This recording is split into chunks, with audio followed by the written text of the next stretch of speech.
Revolution is a narrative that is doing well in Haiti nowadays. Revolution is a narrative that is selling well in Haiti nowadays. Revolution sells views, likes, subscriptions on social media. Guy Philippe has promised one recently. Jimmy Cherizier has promised one recently. By the way, where is Guy Philippe now? Where is Jimmy Cherizier now? That's a subject for a different discussion. Will a black revolution repeat itself in Haiti? I don't think so. As political analyst, I tend to believe that the conditions are far away from being ideal. I am of the opinion that the people did not even overthrow Jean-Claude Duvalier's regime in 1986. I am of the mindset that the political events of February 1986 were in fact a coup orchestrated by the Haitian Army. To know who is the main actor of a political event, watch who's taking the power over, watch who's the beneficiary. The army had taken power in 1986, not the people of Haiti. This also is a subject for a different discussion on different day. Will a black revolution repeat itself in Haiti? I repeat, I don't think so. But Paul Lantimo thought so in January 1966. Who was Paul Lantimo? A Haitian revolutionary. Only a Haitian revolutionary tend to believe in the power of a popular revolution. I don't think so. I think Haiti is well controlled by both strong local and foreign interests. And they are very strong, conservative and politically savvy. From January 3 to 16, 1966, during the first Solidarity Conference of the Peoples of Africa, Asia, and Latin America that took place in the Chaplin Theater in Havana, in Cuba, a Haitian revolutionary, by the name of Paul Lantimo, gave a strong speech in front of an assembly of 500 delegates from 82 countries, various representatives from trade unions, internationalist organizations, political parties, and liberation factions from Puerto Rico to Palestine. He did not give this speech in the backyard of his house but in front of prominent individuals such as Fidel Castro and Haiti Santa Maria of Cuba, George Weeks of Trinidad, Angola's Marcelino dos Santos, Guyana's Chedi Jugan, Chile's Salvador Allende, and Amilcar Cabral of Guinea-Bissau. While Amilcar Cabral of Guinea-Bissau delivered his famous speech, "The Weapon of Theory," Che Guevara was elected honorary chairperson, in absentia. That same Havana conference served as the founding meeting of the Organization of Solidarity with the People of Asia, Africa and Latin America. We reprinted and recorded the speech produced by Paul Lantimo as a matter of the demonstration of the fact that Haiti is far from those conditions foreseen by that courageous yet idealist Haitian revolutionary and a vast group of young Haitian activists not long ago. Haiti was represented in Havana by the Unified Democratic Front of National Liberation and his chairperson Paul Lantimo, a very important face of the Haitian civic rights movement. The Unified Democratic Front of National Liberation was an anti-imperialist and anti-feudal organization founded in 1964 through the merger of the Part 1 de Union des Démocrates Haitians and the Part 1 d'Entente Populaire, to overthrow the US-supported dictatorship of François Duvalier. Here is Haiti, a Black Revolution Will Repeat Itself, by Paul Lantimo, for educational purpose and for history.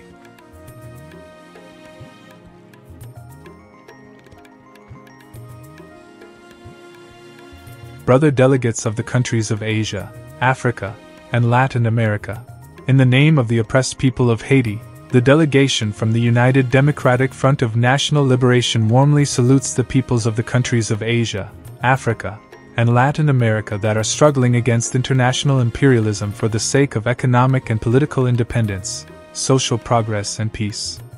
The Front transmits its message of vivid encouragement to the people of Leopoldville, South Africa, the peoples of Colombia, Venezuela, Peru, Guatemala and Laos, who struggle heroically against imperialism and the retrograde governments of their respective countries.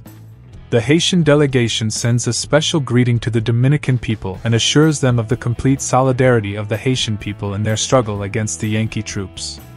Finally, admiration is expressed for the valiant people of Vietnam who at this moment deal serious blows to imperialism and its lackeys. By landing numerous troops in Vietnam and intimidating the people, American imperialism thought that the situation would be placed in their favor. Mr. Johnson and the Pentagon militarists were grossly mistaken. In Vietnam, it is the people that have the initiative, North American imperialism will be crushed sooner or later. Today, confronted with the willful intensification of imperialist aggression, the delegates of the progressive and revolutionary movements of Asia, Africa and Latin America are reunited so that conditions for decisive response from all the peoples may be planned. Oh, how the imperialists tremble! Brother delegates, the people of our country have already lived in the memory of revolutionary feats.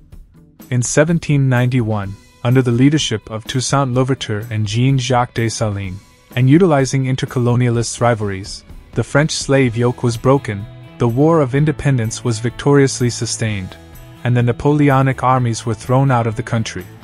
This was in 1804. But in the conditions of that epoch in which growing international capitalism leaned upon the colonial slavery in Africa and America, and thus determined the future of humanity, it was extremely difficult for a small country to develop an independent economy.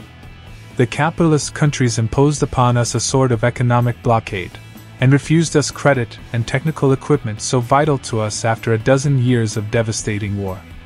Leaning upon the military chiefs and the enormous import-export commerce in foreign hands, they succeeded in making our country into a semi-colony, thus condemning the Haitian masses to misery. This situation became worse in the first part of the century. Yankee imperialism, taking advantage of the rivalries between the European powers following the First World Wars, sent their Marines to our territory and occupied our country for 15 years, 1915 to 1930. The American imperialists utilized their presence in our country to outstrip their English, German, and above all, French rivals. They directly controlled our banks and our finances. They established a custom house management that bequeathed the foreign trade to their monopolies. They installed a judicial system according to their fancy, and an administration and military that permitted them to control the economic and political life of our country, which continued after their departure. They imposed on us the purchase of their oil and their coffee prices. They expropriated our peasants in the northeast, in the Artibonite Valley, and the west for the installation and working of their sugar and sisal refineries, and for the extraction of copper and bauxite, which instead of being processed in the country, is exported to the United States by robbing us of our mineral riches and ferociously exploiting the labor of our people, imposing their trade and their prices, North American domination succeeding aggravating and accelerating the internal crisis of the regime. North American imperialism ended its occupation of Haiti in 1930. But it has left behind itself its slaughterhouses and a system conforming to its interests. The government of Duvalier is its present representative and faithful servant. Put into power by the Haitian Army with the benediction of the State Department, Duvalier has not ceased to maintain for it an internal and external reactionary policy. He has supported and maintained a free rein for the investments of imperialist capital, sabotage of the national effort in economy, fiscal policy that crushes agricultural producers, starving the mass of workers and middle classes, intolerance and persecution of syndical and democratic organizations, leaving the oppressed classes to the mercy of their masters, the feudal lords and the state. Total support for the United States foreign policy, notorious support to the imperialist intervention of the Congo, North American intervention in the Dominican Republic, and to the policy of the United States hostility against Cuba. But North American imperialism and its flunky Duvalier cannot maintain domination of our people much longer. Already there have been outward signs of a crisis. The phenomenon of the insolvency of state has reappeared in dramatic manner. Entire ranks of public employees and employers do not receive their semi-monthly and monthly salaries, and or they collect it with great delay. This situation places them in the hands of usurers. Certain enterprises of production controlled by the state, essential oil factories nationalized in 1959, Central Confectioner of K's, are in constant deficit. The morality and state credit is bankrupt. The national, secondary and university teaching have lost their prestige because of the meddling of the Tonton Macoutes, armed civil agents, members of Duvalier repressive police, among professors, who in part are provoked into departing for Canada or Africa. On the other hand, harm done to the low-income citizens provokes and increases the prestige of private schools. In the custom houses and post offices, pillages of foreign packages have been organized with the immense anger of citizens and especially businessmen. Justice has entirely disappeared. All conflicts are settled under the pressure of a Tonton Macoute who heap abuses on all classes. The political prisoners are executed or else they rot in prison, completely cut off from the outside. An unimaginable terror is thrown down over the cities and countryside. The families of Benoit Roby à Port-au-Prince, Sansaric à Jeremy and many others were assassinated in broad daylight because of police denunciation and without any other foundation. On the border, Dominican Haitian areas, hundreds and hundreds of peasants were machine-gunned and thrown to the pit and graves simply for having sold or supplied the Haitian rebels with food who fought in the mountains at that time. In short, all levels of political and military authority are controlled by sinister persons, who owe no allegiance to any class, and who are ready to complete, if it is ordered of them, all the sorrowful tasks, and in case of necessity commit the most dishonest and cruel acts. The Haitian crisis thus became more visible, clear for all the world to see. But this was worse, because now a principal, decisive sphere of action has to be passed, the power sphere of the reactionary classes. The state is discovered to be incapable of satisfying the appropriate elementary obligations to the classes that sustain it. Their debts are inflated indefinitely to the detriment of the bank, or some big businessmen, and certain imperialist companies. And now the state is faced with the necessity of utilizing extraordinary methods of taxation that are simply exigencies of investment of this or that sum of money or opportunity. Thus, more and more the machinery of the state functions in the interest of one reactionary group against another. From that results an aggravation of the contradictions inside the exploited classes. It becomes vital for each group to directly take over the state machinery for themselves. In the long electoral campaign that was ferociously fought between the different traditional political sectors, the winning Duvalierist gangs used the state machinery not only against the people, which was to be expected, but also against the other gangs of reaction. Public liberties do not even exist. In summary, the incredible misery of the working masses, the weakness of the regime as a result of the hostility between the different reactionary gangs, the blind and ferocious repression and disappearance of all liberties for the people has created a new situation that permits new forces to advance steadily in the country. The Duvalier government did not fall from the sky.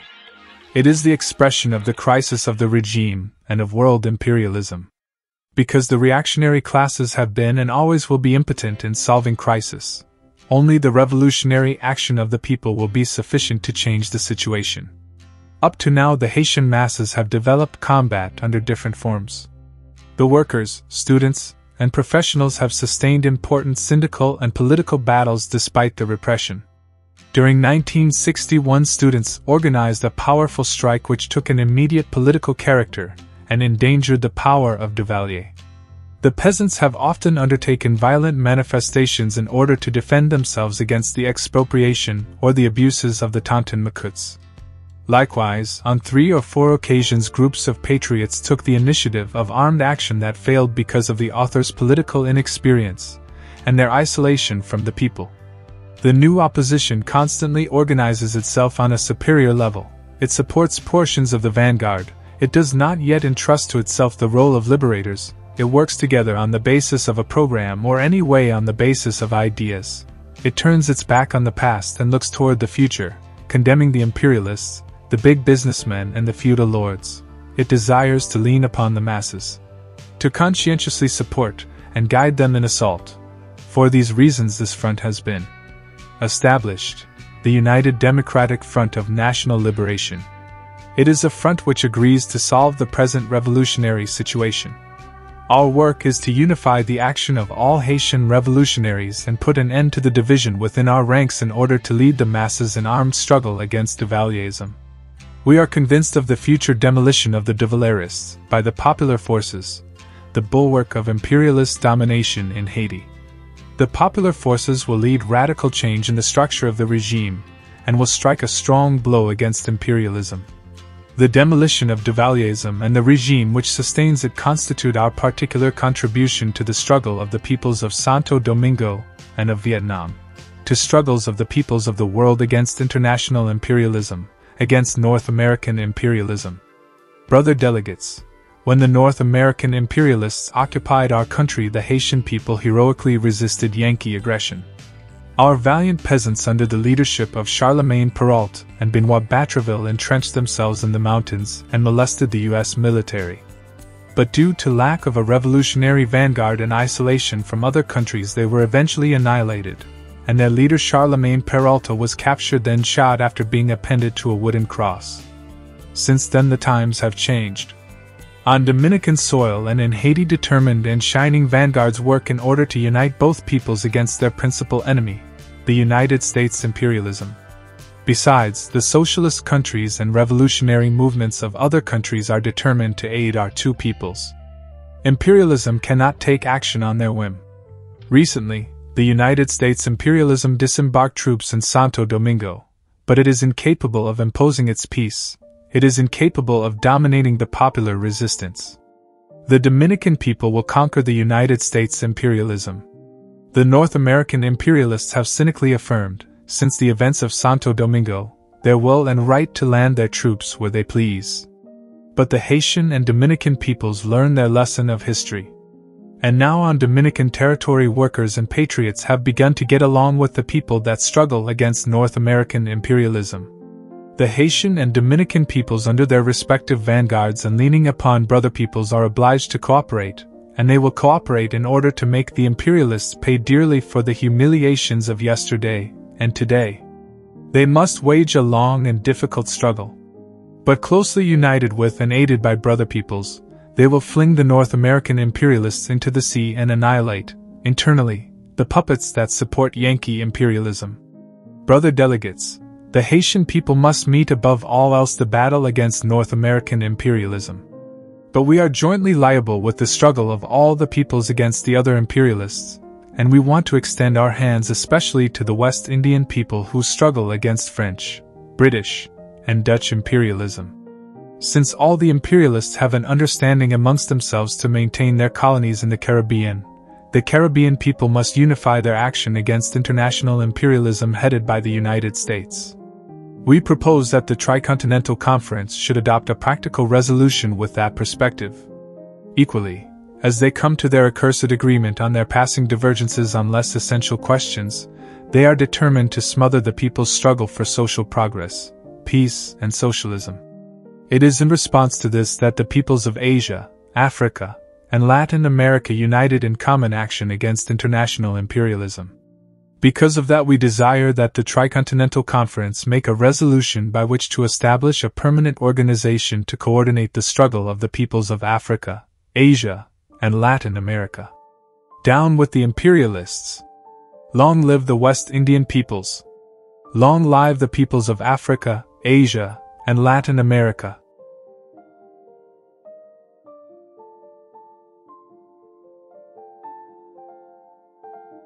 Now, why will revolution keep failing in Haiti?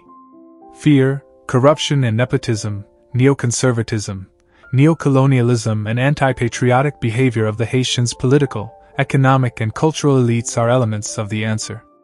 If Charlemagne Perrault were alive today, he would have been betrayed in a matter of days. If Boukman Dutty were alive today, he would have been betrayed in a matter of days. If McCandle were alive today, he would have been betrayed in a matter of days. If Toussaint Louverture were alive today, he would have been betrayed in a matter of days. If Jean-Jacques Dessalines were alive today, he would have been betrayed in a matter of days. As a matter of fact, the spirit of revolution in Haiti died at Pont Rouge on October 17, 1806, when Jean-Jacques Dessalines was assassinated. On that October 17, 1806, occult forces from all over the world knew that they would be able to corrupt Haitian leaders forever. Can we overcome that? I don't think so. We haven't been able to overcome the temptation of being rich even at the cost of betraying our own people, our own country. When President Jean-Bertrand Aristide had called out France to refund the Haiti independence debt that involved an agreement between the two countries that included King Charles of France forcing President Jean-Pierre Boyer, in 1825, to pay an indemnity of 150 million francs in claims over property, including Haitian slaves. That was lost through the Haitian Revolution. In return for diplomatic recognition, we portrayed him as a liar, a sick individual, and a living monster. We plotted to overthrow his government. Revolution is dead in Haiti. Therefore, we have to find a more reformist approach to save our country from falling.